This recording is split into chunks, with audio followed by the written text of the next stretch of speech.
this issue of how you shepherd your children in this kind of hyper-sexualized culture, this is the thing that actually keeps me up at night, quite literally. I got 3 kids, 2 boys, a 9-year-old boy and a 4-year-old boy, and a daughter, 6.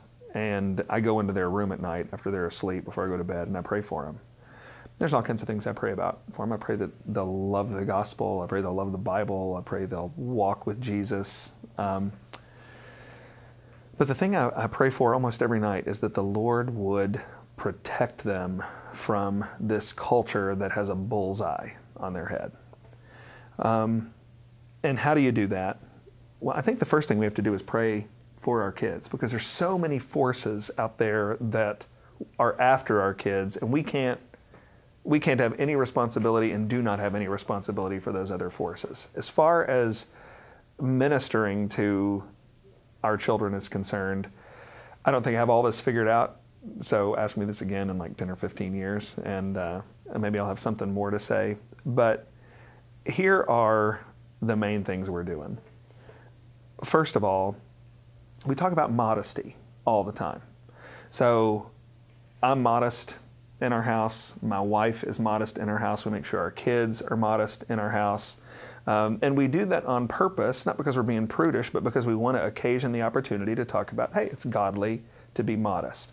It's godly to be covered up. That is a way to express care to others. I mean, especially when you look the way I look when I'm immodest, but that's another story for another day, and you can cut that out if you want to. But it's when we talk about modesty, what that does is that gives us a starting point. So we don't have to talk about pornography. We don't have to, like, in fact, by the time you're looking at pornography, you have derailed so badly that it's hard to even know where to start. So we start at modesty, and we don't look at immodest people in our house. So if we're walking by a storefront and there is a picture of a woman hanging there and she's immodest, we look away because we don't look at immodest people, and we don't behave immodestly. And so we're starting real early. If a commercial comes on and there's an immodest person on the commercial or on the television or on the movie, we turn it off because we don't look at immodest people. So that keeps us from having to think about something as awful as pornography with a little kid. In fact, my 9-year-old, who at the time was 6, asked me. Pornography is a topic of conversation in our house because I wrote this book and people call and they hear us talking about things. And so my son asked me what pornography was one time.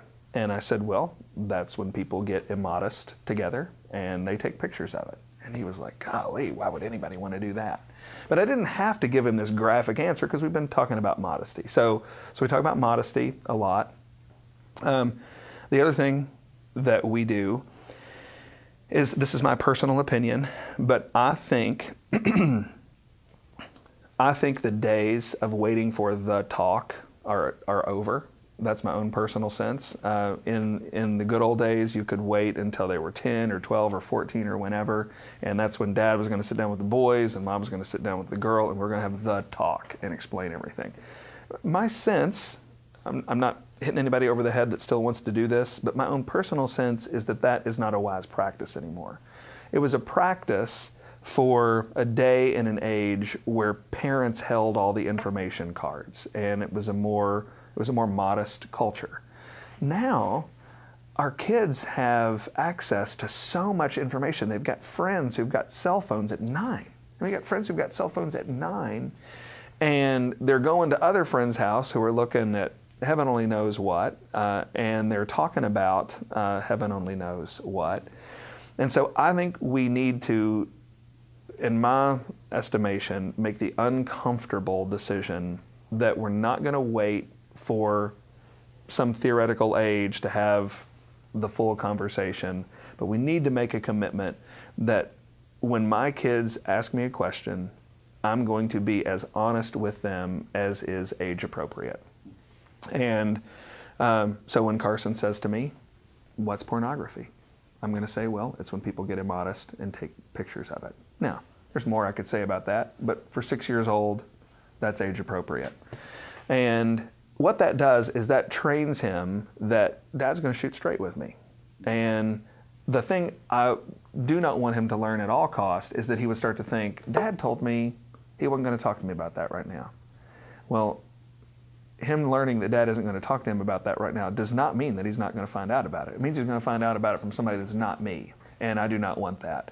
So we have made the uncomfortable decision that that's what we're going to do. And I say uncomfortable because I've had questions about sex and sexuality that I don't want to have, but there they are. And as some encouragement to parents who are nervous about this, my son and I were reading through the Bible. We're reading through the Bible this year, and we got through Deuteronomy, which is tough sledding for an 8-year-old turning 9. And we got through the first 5 books, and I said, okay, Carson, we're through the first 5 books of the Bible. And we've been talking about these as we went, but I said, hey, let's just get big flyover. What do you think of Genesis through Deuteronomy?